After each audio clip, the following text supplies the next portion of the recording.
Yo, yo, yo, what is up? It's your boy Sterls. It's your boy Sterls in here, and the Buffalo Bills are the AFC East champions 4 years in a row.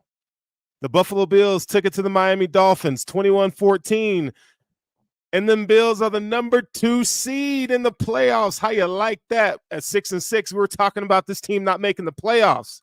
We're talking about Sean McDermott being fired. We're talking about Josh Allen needing to step it up. We talked about Stephon Diggs. Is he wanting out of Buffalo? And guess what happened tonight?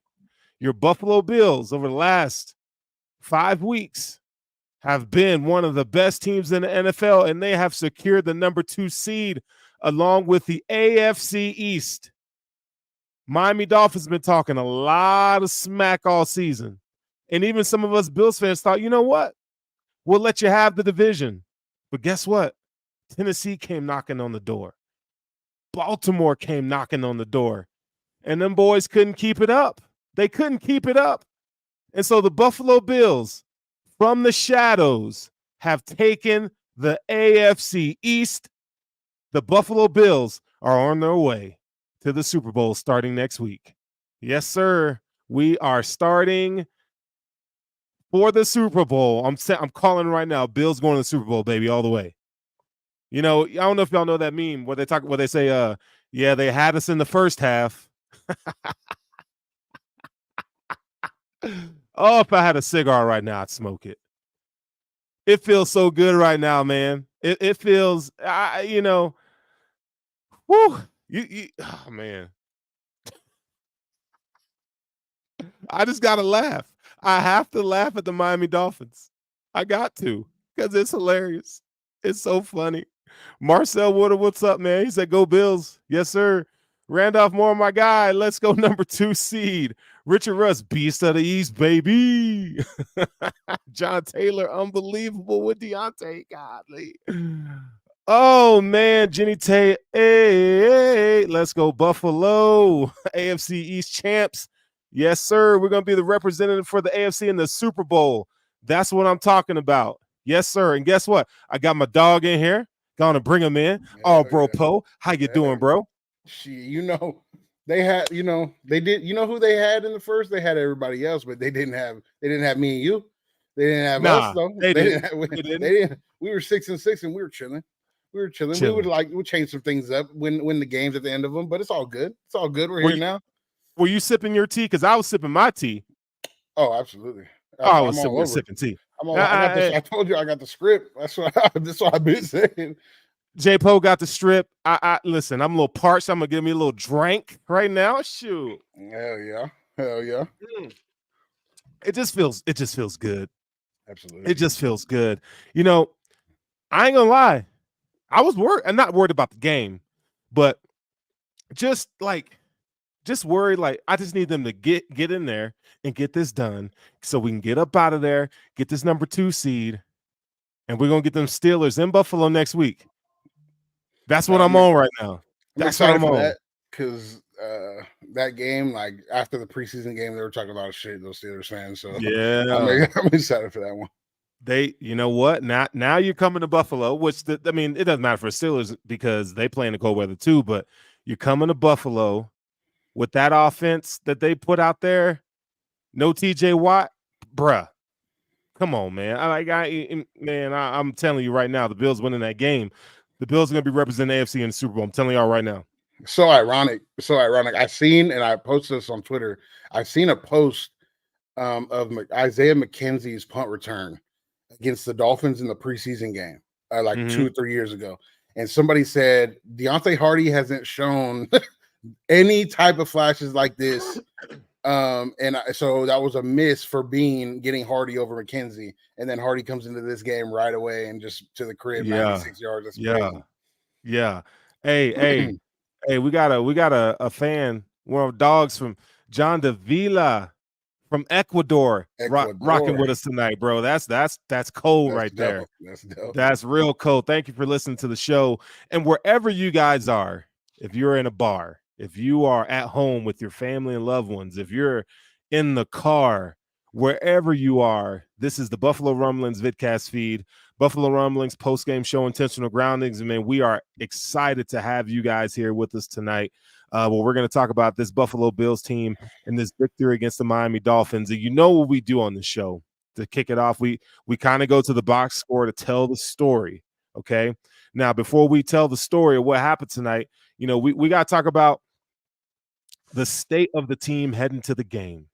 Now, there was a lot to be said about the offensive output for the game. Could the Bills get the pass game going? How much would James Cook be involved in this game? And then you got to look at from the defensive side of the ball. One of the questions was, can they generate pressure on Tua? You didn't see sack numbers, but you did see pressure in terms of getting him off his spot, which was important. And then, we had questions about Sean McDermott situationally. Was he going to pull the right levers to put the Bills in the best position? And I think he did that tonight, folks. So you're talking about a high-flying offense, Tyreek Hill, and you put a bottle on him and you put the lid on it and you threw that shit in the ocean, okay? Because them boys, it's over. It's over now. Like, we ain't got to hear about the Dolphins. We're not going to see them again. It's over. We don't have to look at Christian Wilkins grabbing people's nuts. Oh, we might see him again. We might see him again. It don't matter. Bills by $1 billion. Absolutely. Bills by $1 billion. Hey, up in Orchard Park. Yeah. Listen, I'm telling you right now, I'm a fan of the Ravens in terms of, like, I'm proud of what they've done this year, but it's going to be really hard for the number 1 seed to represent the AFC in the playoffs. It just is. I mean, statistically, when you look at that, how many times does the number 1 seed get to the Super Bowl? I'm just saying the Ravens could look. They could, they've been hot for a long time, and if you're a Ravens fan, that's got to scare you a little bit. The Bills match up well with them, but we got a ways to go before we get to that matchup. Yeah. Let's talk about what happened tonight, Poe.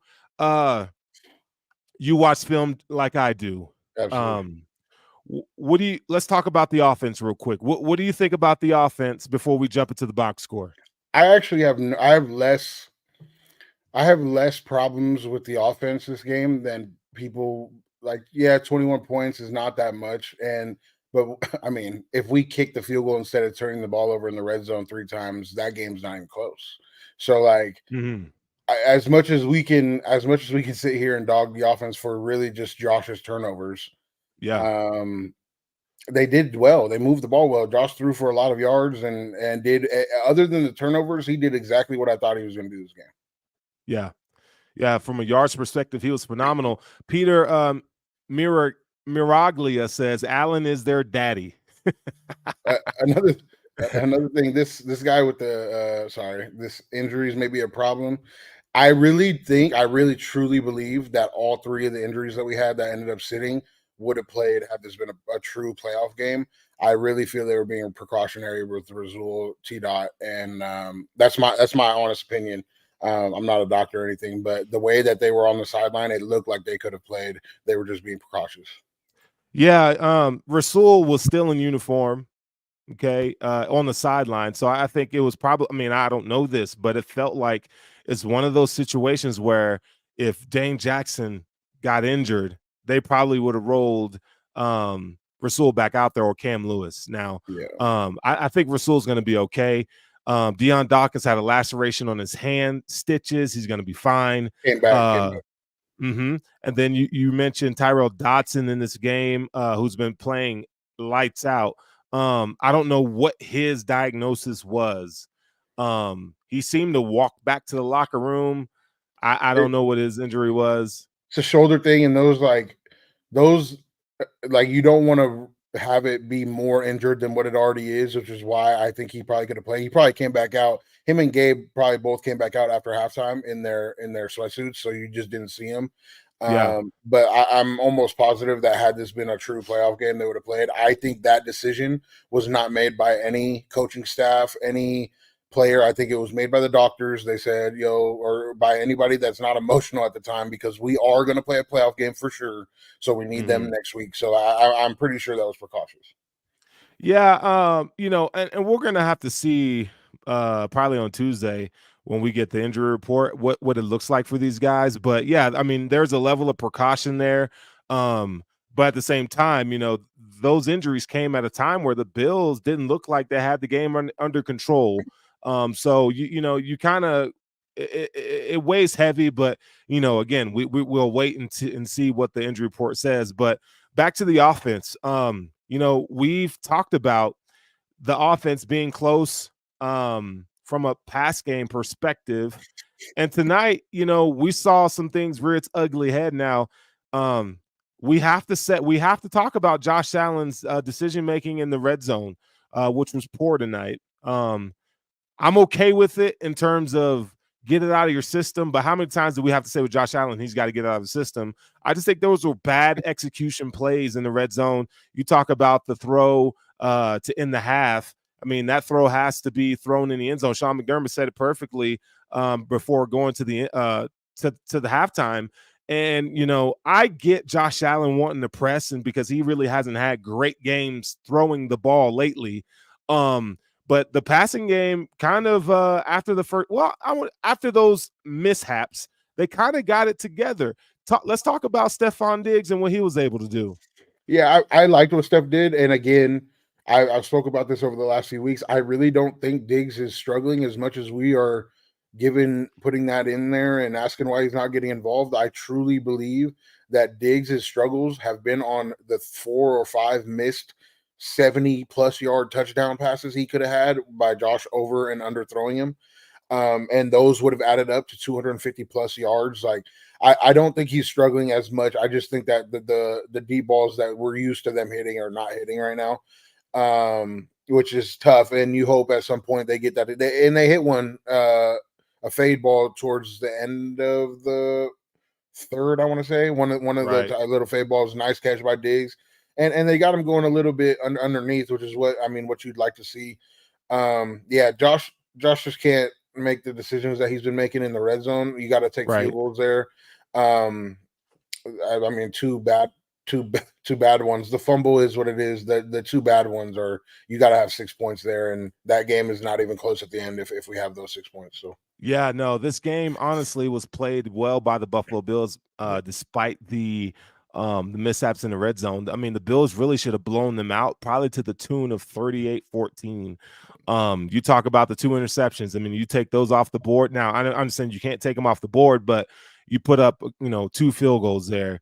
It's just a different game. Let's talk about the stat sheet though. Josh was 30 of 38, 359 yards, 9.4 yards per, 2 touchdowns, 2 picks. He was sacked 3 times with a 101 rating. The passing game that you all were looking for from Josh Allen, well, it was there tonight. They found Stephon Diggs early and often. Khalil Shakir had a great game. Dalton Kincaid stepped up. I mean, Trent Sherfield. I mean, I've talked about not even dressing him. He had a couple big catches tonight. And Deontay Hardy, I mean, this is the stuff that championship teams are made of. When the chips are down, you have these unsung heroes make key plays in big time moments. And you know what? If you take all the ugly stuff off the board, you look at it and you go, okay, you got guys that are contributing. It's like Steve Kerr hitting a 3 for the Chicago Bulls back in the day. It's like Robert Ory hitting a clutch 3-pointer. These are guys, you look at the stat sheet, you go, okay, yeah, like they're there, but they don't really contribute to anything. And all of a sudden, boom, it's the stuff that championship teams are made of. And you can say the Buffalo Bills are a champion because they are champions of the AFC East. So some things they got to clean up there. Any more thoughts on the offense there from Josh Allen and others? I seen this, and like, I don't know how you figure when we were in the red zone twice in 2 possessions when he was in the game and Josh threw turnovers. So I like the idea that the offense got better at some point. They finally got into the end zone after the punt return. That was the only difference in the previous drives and the turnover drives, is they finally got into the end zone on an offensive drive that they should have been doing all along. It had we scored on those 2 touchdowns that Josh threw a pick, that we're looking at it's not even a competition at the end of this game. So like the idea that the offense they were moving the ball the entire game. They were Yeah, moving the they were ball up and very down the well field. the entire game. They did whatever they wanted until they got inside the 20-yard Yeah, I mean, line. if you want to talk about impact of Davis being out of the game on the edges in the run game, I mean, we saw the Bills try to run those crack tosses and stuff like that to the outside, and it's just not the same when Gabe's not out there. I don't think he had an opportunity to make an impact in the pass game tonight. Now we'll see what that injury looks like. It is a knee. I think they're gonna ice it up. He's gonna be fine. But no, I'm not bagging on Gabe tonight. Gabe had a really good block. I mean, let's talk about that 46-yard reception by Khalil Shakir on the sideline. That put the Bills in a good position there. That wouldn't have happened if Gabe Davis didn't make a key block. I mean, he blocked the shit out of that guy and sealed him. And Khalil Shakir was running down the sideline for 46 yards. Those are the kind of things the glue guys, the plays where guys make, that you don't see it on the stat sheet, but man, when you look at the film, you see guys making big plays. So shout out to Gabe Davis on that. Again, I'm not here to shit on Gabe Davis. That's not what we're doing tonight. Buffalo Bills rushing the ball. So the Bills total with 36 carries, 128 yards, 3.6 yards per carry. I felt like, the running game, it was okay at times. We saw playoff Josh Allen tonight. And what I mean by that is when the chips are down in the playoffs, they run the ball with Josh Allen a lot. And he had 15 carries, 67 yards, which is really good, 4.5 yards per carry. James Cook, 13 carries, 36 yards, 2.8 yards per carry. And we got to see Leonard Fournette get those Latavius Murray snaps, which I was really impressed with. 7 carries, 20 yards. I just love the change of pace there. Ty And Johnson went out with the concussion. They take care of the ball snaps at the end of the game. That's when Leonard goes in. So I didn't mind it. I've seen some people whining about it. Why is Cook not in the game? And it's because you go with Leonard. He doesn't fumble. That's not a thing that he does. It's not what he's known for. He doesn't really fumble. So you're protecting the ball. And then if you need a big play, they go to Josh. Yeah, I'm okay with Latavius Murray being inactive for the rest of the season, whatever's left. I think, Touchdown Lenny deserved those carries. He looked good. He hit the hole like he needed to. There were no frills on that. That man ran with vengeance, and I appreciate that. I'd like to see him get more snaps, just, in pass pro and stuff like that. I think he needs to be out on the field more. And he's also a threat in the backfield. Now, James Cook, 13 carries, 36 yards. His impact was felt early in the game. I felt like, towards the end of the game, second half, he really didn't make too much of an impact. But man, you gotta, when you talk about James Cook, you look at him and like you're proud of the season that he's had. But man, if you want to be considered a great back, a good back, you have to make those catches when the team needs you most. And again, today he had a touchdown catch in the end zone and he dropped it. Thoughts on James Cook? Same. I just we're not even in that situation where Ty has to go in and we're pressing to get that touchdown, and we should have taken the field goal anyways and thrown it out of the end zone if nothing was there. But at the end of it, James dropped the touchdown pass right before that, so it's tough. I like what James Cook brings. I think he's very important to this team. We're going to need him going forward. For sure. It's tough when he's dropping those balls because that's why he's here. He's dynamic out of the backfield. He's a Christian McCaffrey, 2-year in version of you can put him out receiver. But if we're going to put you at receiver, you got to catch those balls specifically. Right. You got to catch those balls. Pause. Hey, so we haven't even got to the Bills receiving numbers yet, but the turning point of this game was the punt return touchdown by Deontay Hardy. He's another guy that I would have told you if he was inactive this game, I'd have been like, cool. Like he don't do nothing anyway. But one thing that he can do is return kicks. And tonight, that's probably the most important possession in the Buffalo Bills season this year was him setting the tone or taking the momentum back. A 95-yard punt return touchdown untouched. Walks into the end zone, man. I don't know how you were feeling during the game at that point in time, but talk about your feelings with Deontay Hardy with that punt return touchdown. Yeah, that was important for the offense, and it's about time special teams makes a play that turns any type of tide for us instead of against us. But it happened, and that helped the offense kind of see the ball go into the end zone. It's like shooting a three and seeing the ball go in. It just kind of Yeah. might light a fire. I do think that the way the defense played for the majority of this game kind of just like, we're going to keep us in it. Dolphins, if you're going to score in some long ass drives. And for the most part, we're going to play a possession game. And then it got to the point where Hardy got in. It was a very important defensive session the next play or the next series, and they came out and stopped him again. That return into the defensive series was Right. the biggest portion of that game, in my opinion. Yeah, it totally was. It really swung the game open for the Buffalo Bills.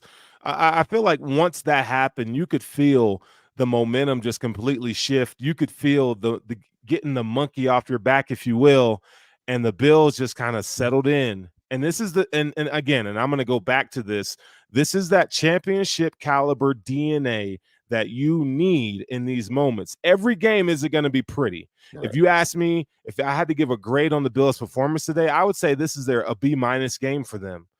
They had so many opportunities to put this game away, and they let the Dolphins hang in there by ill-advised mistakes by Josh Allen. And that B- is probably carried by the defensive performance, and the special teams performance. Like it was a rough day for the offense inside the red zone. You probably like an F- red zone offense, but right. Yeah.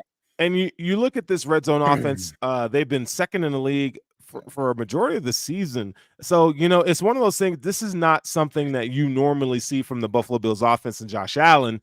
It's just one of those days, right? And I'm not going to point the finger at Gabe Davis because I wasn't in the huddle. I don't know what was supposed to happen, right? You could place blame on Josh Allen for throwing that ball to begin with. I mean, I feel like he had time where if Gabe felt like he was going to do the inside release, he could have waited just a hair longer and thrown that ball to Gabe Davis, or you just throw it away. And I don't know if that was the right route by Gabe Davis to begin with. So I don't know. So I'm not going to criticize him. But what I can say is you have, as a quarterback, you got to make better decisions in that position. I'll say this on that play specifically, like Josh was looking right the entire time. If it is an option route, if that is I'm not in the huddle. I don't know if it was an option route or not. If that is an option route, either that ball needed to be thrown to the outside or to the inside. You can't throw it at his break spot, even if that is an option route. The option is never to just sit in that spot. It's going to be to break to the right or break to the left. And so that's why, in my opinion, that can't have been like a fault of Gabe's. That ball either should have been thrown to the sideline or thrown inside. Either way, you probably score. That ball's incomplete. You kick a field goal. So I know you're gonna say that is not Gabe's fault because that's your guy. I just don't know. I don't know who's at fault. I hate when you guys say that. Well, on the replay that Chris Collinsworth showed, Josh is looking to the right the entire time, turns and throws the ball directly to the corner. And so, like, regardless of whose fault it was on the out or in, it should have never been thrown directly at the break spot. And that's where, like, I'm like, Josh can't do that. You can't just throw this shit up to Gabe when shit gets tough. And they do, or when stuff gets tough. And he does that a lot. And that's why it's like, it's a struggle. When things get rough inside the pocket, he'll just throw it up to Gabe sometimes. And that's where we get the interceptions. Yeah, no. Again, Josh Allen shouldn't have thrown the football there. When you talk about the Josh and the relationship with the receivers, they got to clean it up. It's time to clean that mess up. Like I need them to be in lockstep now. For the most part, they play really well today. Hey, we got Jason in here from Jason Stroud from Colorado Springs. Hey, man, we're kinfolk here. Can we talk how huge Balin Spector and Rat played? And from most hated to most loved, Deontay Hardy. Yeah, dude. Balin Spector came and played. He played a good game in spite of our guy Tyrell Dotson going out. After that first series, he played pretty well. He played pretty well. He did. That first series struggled, and it looked a little. He looked a little confused, a little off. Kind of got the cobweb shaken out of him, but he came back in the next couple series, and he got a couple CFLs. Had some nice plugs. Like, he played well. He did. Balin Spector has always been a see ball, get ball kind of guy. And I think when he settled in, and he was able, when you got Terrell Bernard managing the middle of that defense, it really lends for guys like Balin Spector, Tyrell Dawson to just go and attack, fill the, correct run gaps and stuff. And he did that well tonight. So, who wasn't out there was Dorian Williams. He's been one of my guys I've been pounding the table for. But again, the Bills felt like he's not ready for that stage, and I can't be mad at it because Balin Spector came in and played pretty well. So Deontay Hardy, as we talked about, didn't have an impact on the receiving end, but what he did do, man, he really the broke entire this season. game open. Right. Right. He really hey, that man broke this game open, and so we'll take it. Receiving the ball here, Khalil Shakir, 6 receptions, 105 yards. Now he did have that long of 46 yards. You were propelled by Gabe Davis on 6 targets. Khalil Shakir has consistently been one of the highest receiving percentages in the league. I think he's probably still top 10 in the league in receiving percentage. Stephon Diggs gets back up with this. He's got 7 receptions for 87 yards. Stephon Diggs played a great game. And I tell you what, this should be 7 receptions for 160 yards and 1 touchdown, because he was killing Jalen Ramsey once again. So for everybody who says Stephon Diggs has lost a step, he's this, he's that, let me tell you, Stephon Diggs put a route running clinic on Jalen freaking Ramsey. And I'm going to give you some credit here, Poe, because you called it. You said it. So go ahead and talk your ish, man. No, Jalen's never covered Diggs well.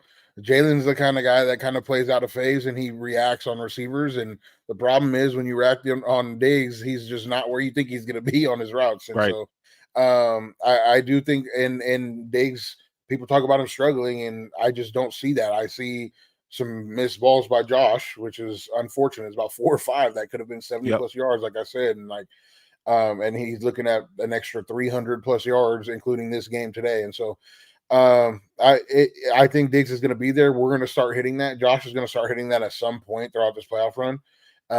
And that'll open up so much more than what we're seeing right now. Like right now, they're probably playing a little bit more aggressive because Josh is not hitting the deep ball as much. So I can't wait until we start hitting that ball to Diggs. Diggs has been, the fact that Diggs been wide open in about 5 games for 70 plus yard catches should tell you that he hasn't lost a step. Yep. He's torching these guys consistently. And when you play as physical as Jalen Ramsey and you don't stay in phase, Stephon Diggs is one of the best receivers in the league when it comes to release packages and stacking DBs. And so you do that, and you're going to open yourself up for a world of hurt. So great game by Stephon Diggs. Dalton Kincaid with a really couple great catches, one namely on the sideline when he had Melvin Ingram, of all players, in coverage. Dalton Kincaid really played well tonight. And Trent Sherfield, he had the touchdown catch, which great awareness, toe tap. I mean, secured the ball. Trent Sherfield looked, he really helped himself tonight. Dawson Knox, 2 catches, 22 yards. I felt like he was held on a PI in the first quarter there. The refs didn't call it. I felt like the officiating was pretty bad tonight overall.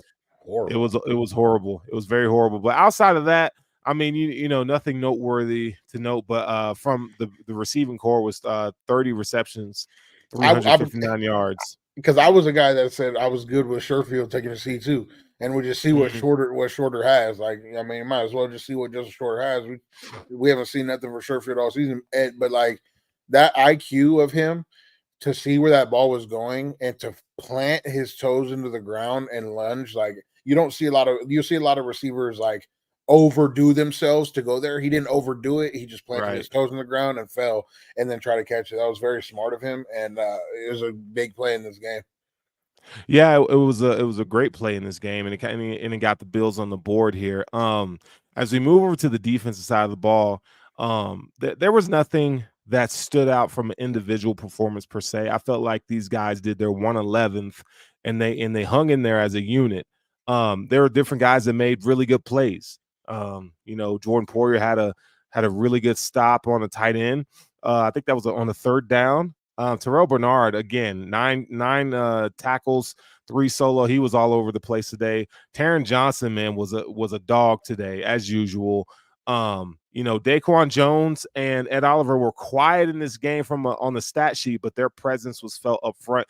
I really do feel like the Dolphins did a really good job up front today. I thought coming into this game that the Bills would dominate the Miami Dolphins offensive line, but shout out to Mike McDaniel here because he called a really good game offensively, just with the misdirection, getting the Bills kind of off balance there in the first half, and it opened some things up over the middle of the field and some RPO action stuff. So Tua Tagovailoa tonight was 17 to 27, only 173 yards. I mean, that's going to tell you something right there that this Buffalo Bills defense came to play.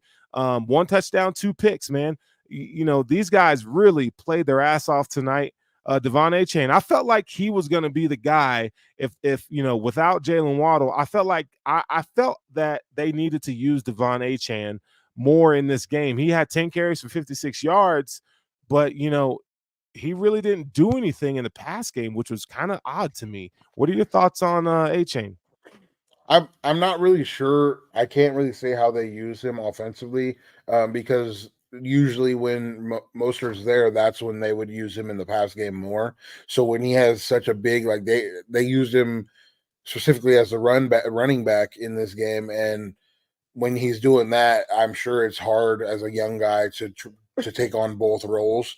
So he had Mostert's role and his own role, and then they had Jeff Wilson in there a little bit trying to get some snaps. But I don't know. I thought Achane on the drives that they scored was big for them. I just never thought that I don't think that he was going to be able to do that all game. The way that. And speaking of Ed and the way that the way Miami runs their offense just takes away interior D linemen.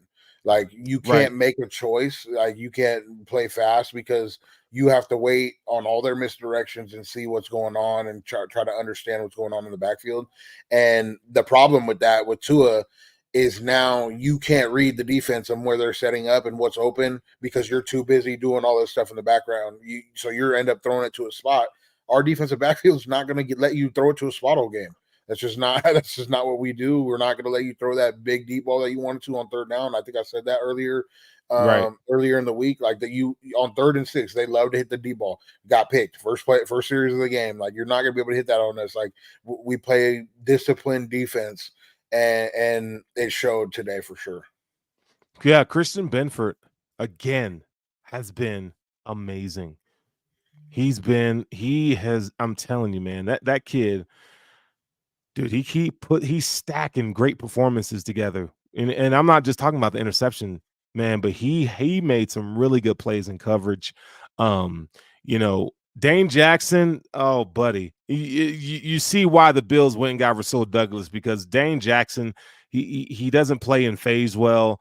He's out of position with he had a few penalties on him. And I get that this is he hasn't played much ball lately, but he's a veteran cornerback, and you expect better results from him in that position.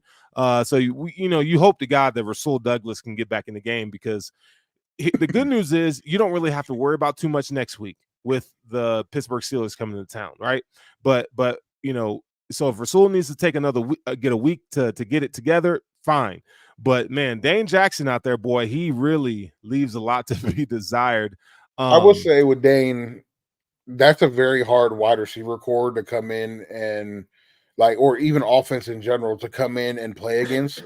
I thought he did what I expected him to do in that game. He's a good backup. Like that's the reason they went and got a corner, is because they had a good backup and he was starting for us. And so I don't really mind too much how Dane played it. He is not like he's not a backup. Starter. Yeah, he's a backup. He's a good depth special teams cornerback. Yeah, so it's just one of those things where you want him to come in and fare better, but again, we were talking about Terrell Bernard and who played really well, but Christian Benford, I mean, he's been lights out. I feel like, and back to I want to make this point about the offense real quick, and tell me what you think about this. Oh, by the way, Falcons fire Arthur Smith. That just came down the pipe.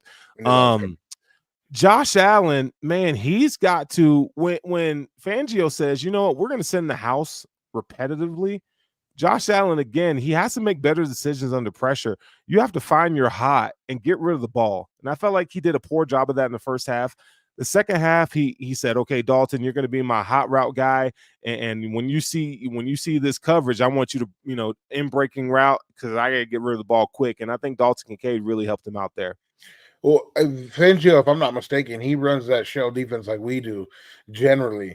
And so I'm sure the first half of this game, Josh was not expecting them to come out, play hard man, and bring a lot of pressure like they did. And it was a great adaptation at halftime to come out with Kincaid and kind of play that Cole Beasley role that Josh used to be one of the better blitzed quarterbacks in the NFL. Because he had Cole there, who was kind of a hot route guy, and now Kincaid is kind of taken into that role, and Shakir a little bit. Yep. And when they realize it, they just got to realize it a little bit faster that they're blitzing you a lot. Like, let's get these balls quickly out of your hands. So I do think he adapted well in the second half. I just think that the struggles in the third kind of overwhelmed it as far as a view. Yeah, as a veteran quarterback, you want to see him fare better in those situations in the first half. It shouldn't take a half for you to kind of get that together. Yeah. However, you mentioned Khalil Shakir, Dalton Kincaid. That's what it takes moving forward. I think it's great to have that on tape now because it's gonna teams are gonna have to say, okay, like if we come at him like that, he's gonna be getting rid of the ball quick.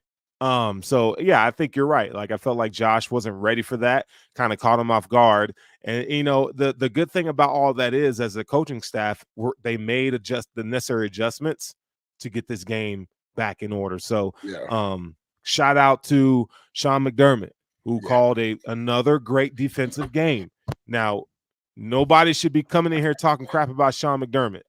Not only did he call a great defensive game, situational football he was good at, because he said, you know what, I'm not gonna be conservative. We're gonna put it down we're gonna put it down your throat here. Pause. But you get my drift here. Let's talk about Sean McDermott real quick. I think everything else, people were complaining about the timeouts. Like in the first half, he used 2 of them to get the ball back with as much time as they did, and they had 1 left. And then they called it to make sure that they got the first down, so we don't give Miami the ball back on 3rd and 4. So I don't have a problem with the way you use timeouts. The one I could have been mistaken because I heard the announcer say it would have been a 55-yard field goal. I would like to see Bass kick that and make that. And man, I know everybody was calling for the quarterback sneak, and don't get me wrong, if we're 3 yards further back, I'm good with the quarterback sneak. But I think Bass could make a 55, especially in Miami. And so I'm not sure. I'm not sure. I haven't seen him miss a deep field goal. Most of his misses are like 35 on a windy day. And like I would like to see them trust Bass to make a field goal at that depth. They're going to have to in the playoffs. Now, we did see him screw it up in, against the Eagles, where he missed a 49-yard field goal or something like that. But, I mean, the good news there is Bass has been able to hit those in the past. Now, this consistency with him has not been there this season. So, yeah, it leaves some cause for concern. So I was happy that they decided to roll the dice and just go for it. I like that. I think, shout out to the Bills analytics team, right? For getting those situations up there. McDermott pulling the right levers. Again, McDermott, he won a coaching challenge tonight as well on that Tyreek Hill incompletion. So the coaching staff did a really good job to put these guys in position tonight. And I think, if you're a Bills fan, regardless of where you stand on the spectrum of Sean McDermott, you have to give them the benefit of the doubt because they really did a good job tonight. Joe Holler, thank you for watching the show, man. He says, how concerned do we need to be about the Steelers?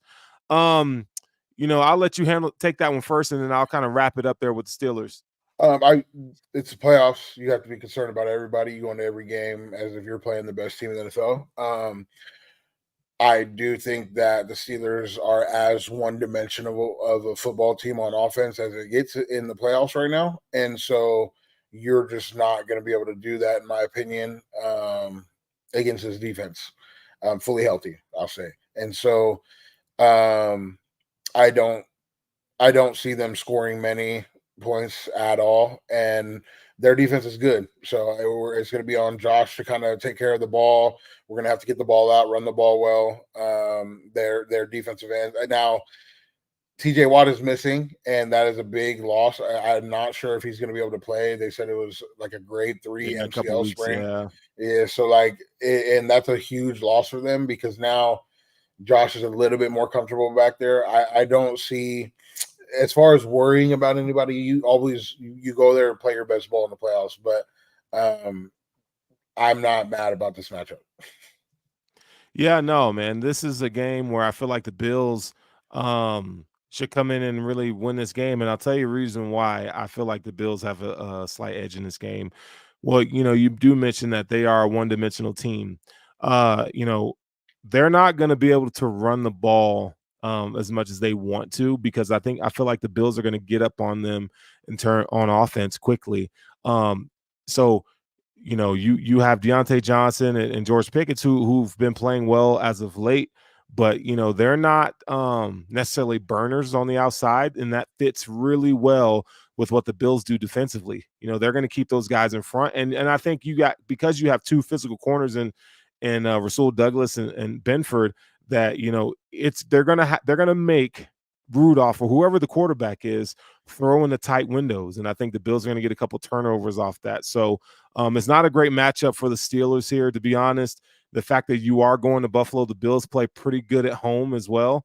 I do expect the Bills to be able to run the ball now that TJ Watt's not there. Now, Cam Hayward is a great defensive tackle, and they still got a few guys over there. So, but I think the Bills are going to be too much on offense for the Steelers to catch up. So if you get up, 7-0, 10-0, now the Steelers are going to have to play catch up. And we're talking about an offense that's not explosive try to keep up with the Bills. So the Bills know that coming in this game, they're going to have to come out and they're going to have to start fast. Any disagreements there?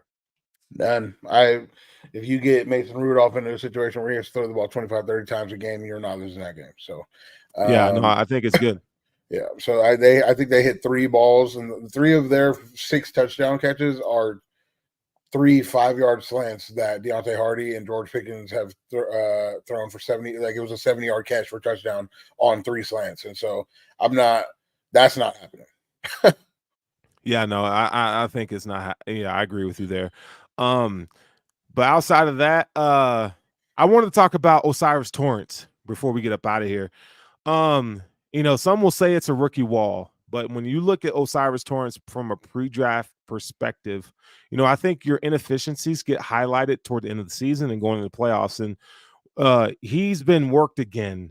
Again, Christian Wilkins is a really good defensive tackle, but man, he's getting beat the same way each and every week. If he faces guys that are quick-footed, Osiris Torrance has a hard time responding. I feel like hand placement is something that he can fix. Foot speed, I don't think he can fix that. So you're seeing a liability here. I mean, he allowed some pressures to Christian Wilkins tonight. And it just, I felt like the pressure that caused Josh Allen to fumble. Now, Josh Allen has to hold on to the football, but it was that pressure where Christian Wilkins just straight worked him front. He faked an outside move and went inside, and Osiris Torrance had no answer for that. So if you're the Bills, there's some concern there. He is a rookie, and I feel like he can improve and get better. But if he wants to be a starting right guard for this football team moving forward, he is going to have to do some real work this offseason. Now, he's had some good moments, but lately he has not looked the part. Thoughts on him? I mean, this is his first NFL season, and most of the time his season would have been over already at 10 games. So like I do think that he's had a little bit of a transitional period of playing those extra 6 that they play in the NFL, and that's tough for rookies. There's some rookies that can play through it. There's some rookies that struggle when it gets late in the season. But it's good. This is good practice for him. This is good developmental position for him. I think in the Right. playoffs you get a little extra juice because it's the playoffs. As a rookie, that idea that it's the playoffs will just give you a little bit more juice. But he's struggled a little bit, but I don't mind the struggles that he's had. He's been fairly solid for the most part.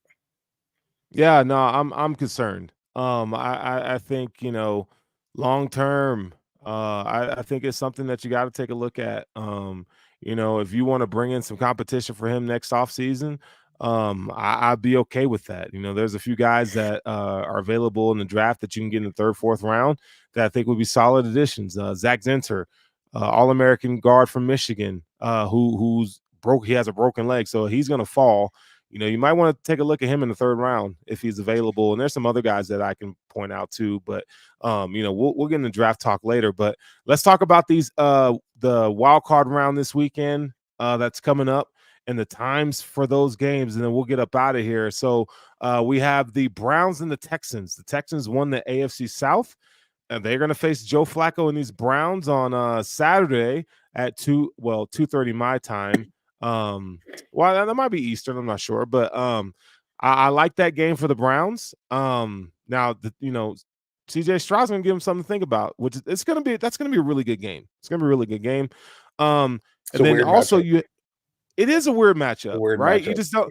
You look at the Browns defense is really good, and then you look at the upstart Texans is like, yo, they could catch fire and beat anybody on any given Sunday, right? So, I think that's going to be one I'm going to be looking at. And then you got the Dolphins and the Chiefs. So the Dolphins are going to have to go to Arrowhead. They didn't mention on the broadcast tonight that it's going to be like 10 degrees in Kansas City this weekend. That's going to be the Saturday night game. So the Dolphins, you got the Bills now.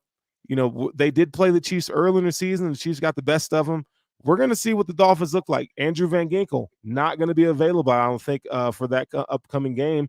The Dolphins take another major blow to their defense, and that might be the recipe that the Chiefs need to get a dub here. Now, again, like it's just frustrating that the Chiefs they get to host a home game. But what are your thoughts on that game? I mean, anything could really happen in that game, in that specific game. Anything could happen. Mm-hmm. It's not. I don't think either one could come out and put up 30 if they wanted to. But the receivers. I'm always going to trust Patrick Mahomes. He's the best quarterback in the NFL. So sure, I would take Patrick Mahomes over Tua in that matchup. And then you got on Sunday, you got the Packers and the Cowboys. Jordan Love having a great season, takes on Dallas Cowboys in Dallas. That's going to be a really good game there. Dallas has a really good defense, so do the Packers. The Packers have these young wide receivers and Jordan Love, and they've looked pretty good the past few weeks. I mean, Jordan Love's been playing as good or better than any quarterback in the league the past 5-6 weeks, and so that's going to be a fun game. And then on the Sunday slate, you have the Bills and the Steelers at 1 p.m. there, which is going to be nice. I love that the Bills Steelers is early. We can kind of take care of these Steelers, get it out of the way. And then you have the NFL wild card, Rams and Lions. That's going to be an interesting game because, Sam Laporta is going to be out for the foreseeable future I think he had an MCL sprain. And then the Rams, I mean, look, you're talking about Matthew Stafford against Jared Goff, who they made a trade for each other there. I think that's going to be a really, really good game. So I'm excited about that. Your thoughts on any one of those games? I think the Dallas game is going to be a smoke show. I think this is a perfect Dallas. If I was to see a script, Dallas come out, smoke the Packers at home because it's at home. Mm-hmm. Then they have to go out to the road at some point and get smacked. And it's just like it's one of those games to give the Cowboys fans a little bit of juice and to talk crap to get interested, right, and then to just rip the rug out from under them. So I can see that being a smoke show. And then I do like the Detroit Lions game. That the Rams have hit fire at the right time, and the Lions are a team that could come out, and for the most part they've been consistent, but they can come out and put a dud on you. So it'll be interesting to watch that game. Yeah, and then to finish it off, the Monday night game, the NFL does the Monday Night Football wild card round. To top off wild card weekend, you have the Eagles and the Buccaneers, and if you are an Eagles fan, damn, you have to be just beside yourself. You don't have any confidence because that team is a shell of himself. You hear Nick Sirianni kind of rah and it's not working. Jalen Hurts kind of dislocated or broke a finger today. I don't know what his availability is going to be, and you lose to the effing Giants, bro. Just like, brah. Just to say that, but they're where, like, as a fan base, they're where we were when we were 6-6. The difference in the two teams is what kind of leaders do you have on your team that can you pull yourself out from this tunnel that you've dug for yourself, or are you gonna? I mean, can you do something about it? Can you step up and have you have vet guys on that team that'll let you run through the roller coaster of the Right. season and turn it around, or are you just gonna lay down and die, which is what they've been doing? They lost to the Cardinals. They lost to the Cardinals last week, and they lost to the Giants this week. Two of the worst teams in the NFL. Yeah. No, I agree. So, that's the slate for the wild card weekend, man. Again, the Buffalo Bills are AFC East champions. Let that sink in for a minute. Again, we talked about early in the show, the Bills were 6-6, and not many thought that the Bills would take the AFC East crown 4 years in a row. J Poe had the script. He told us what was going to happen. We were confident that the Bills could get this thing going, and boy, did they do it. And not only did they do it, but from the side of the ball that no one really had hope for, which was the defensive side of the ball, they kind of got it together, and they're shutting people out. Now, I'm not talking about the zero burgers, but boy, you look at the Dolphins. Dolphins only scored 14 points. Tua didn't have 200 yards passing. Again, the Bills did a really great job on Tyreek Hill, 7 catches, 84 yards. I mean, listen, give your flowers to Sean McDermott, because that article is probably one of the best things that happened to them this season, because he's really, since that time, he's really put it in the gear. So shout out to the Buffalo Bills. Shout out to the AFC East champions, baby.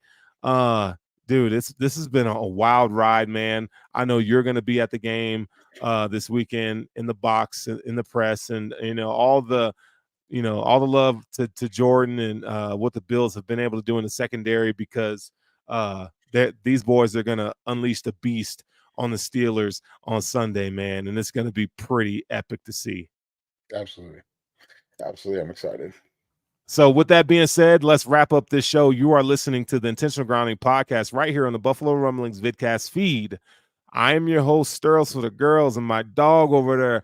Oh, bro, Poe. That's my dog right there. And you know what? We've been telling y'all for weeks what these Bills are going to do, and they've done it. They have done it to the tune of AFC East champions 4 years in a freaking row. So for all of you football fans out there, wish me good luck tomorrow night. My Wolverines are going to take on the Washington Huskies for the national championship game. And so I could literally have one of the best football weekends of my entire life. My Bills won the AFC East, and they're the number 2 seed. And my Wolverines are in a pretty good position to win a national title. So we'll, wish me good luck tonight, man. I'm going to go celebrate this dub and the dub that we're going to get tomorrow. You are listening to the Buffalo Rumblings vidcast feed, and we're out of here. Go Bills. Go Bills.